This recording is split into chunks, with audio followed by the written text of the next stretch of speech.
మంచిర్యాల జిల్లా కేతనపల్లి పరిధిలోని double bedroom ఇళ్ల సముదాయాన్ని సిపిఐ మరియు బీఆర్ఎస్ నాయకులు సందర్శించి అక్కడ నెలకొన్న సమస్యలపై చర్చించారు. ఇక్కడ నివాసం ఉంటున్న ప్రజలకు సరైన రహదారులు, తాగునీరు లేక తీవ్ర ఇబ్బందులు పడుతున్నారని, గృహాల వద్ద పిచ్చి మొక్కలు పెరిగి అపరిశుభ్రంగా మారిందని వారు ఆవేదన వ్యక్తం చేశారు. మున్సిపల్ అధికారులు తక్షణమే స్పెషల్ డ్రైవ్ నిర్వహించి ఇల్లు పరిసరాలను శుభ్రం చేయాలని, విద్యుత్ మీటర్లు అన్ని ఒకే చోట ఉండడం వల్ల ప్రమాదాలు జరిగే అవకాశం ఉన్నందున వాటిని సమకూర్చాలని డిమాండ్ చేశారు. ఈ సమస్యలను ప్రభుత్వం దృష్టికి తీసుకువెళ్లి పరిష్కారానికి కృషి చేస్తామని నాయకులు హామీ ఇచ్చారు.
అందరికీ నమస్కారము.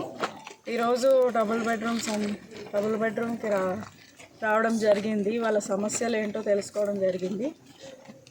ఈ డబుల్ బెడ్రూమ్ మా కేసీఆర్ సార్ ఆధ్వర్యంలో బల్కా సుమన్ అన్న కట్టించారు. అప్పుడు ఎలక్షన్స్ నిమిత్తం కొంచెం పెండింగ్ వర్క్స్ ఉండే. ఎలక్షన్స్ అయినాక పెండింగ్ వర్క్స్ ఉన్నా కానీ డబుల్ బెడ్రూమ్ ఇవ్వడం జరిగింది జనాలకి. అప్పుడు అవ్వలేదు. ఇప్పుడు ఒకటే కోరుకుంటున్నాము వివేక్ సార్ని, అందరూ ప్రాబ్లమ్స్ సాల్వ్ చేస్తే మున్సిపాలిటీ తరఫున కూడా మా అధికారులతో మాట్లాడి మేము కూడా సహకరిస్తాము. శుభాకాంక్షలు, శుభోదయం, ధన్యవాదాలు తెలియజేసుకుంటూ, ఏదైతే మొట్టమొదటి మన చైర్మన్ గారు, వైస్ చైర్మన్ గారు, కౌన్సిల్ సభ్యులందరూ కూడా అధికారికంగా ఈరోజు మొట్టమొదటి పర్యటన ఈ కేతనపల్లి మున్సిపాలిటీ డబుల్ బెడ్రూమ్ ఇళ్లలో ఉన్నటువంటి సమస్యల గురించి ఇక్కడికి రావడం నిజంగా చాలా ఆనందంగా అనిపించింది.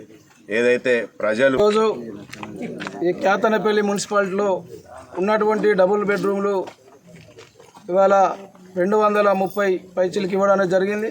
ఇంకా 55 పెండింగ్ ఉన్నాయి. ఇచ్చిన తర్వాత కూడా బాధితులు రాకపోవడం కొంత ఇలా కొట్టొచ్చినట్లు కనిపిస్తూ ఉంది. ఎందుకంటే ఇక్కడ ఉన్నటువంటి సమస్యల వల్ల వాళ్ళు రాలేకపోతారు. వైస్ చైర్మన్ గారు ఈరోజు డబుల్ బెడ్రూమ్లను సందర్శించారు. వారి బాధకాలు సాధకాలు చూసినాం. తప్పకుండా ఇప్పుడు ముట్టుగాలు కానీ, కాలువలు కానీ, కరెంటు విషయం కానీ, ఇవన్నీ కానీ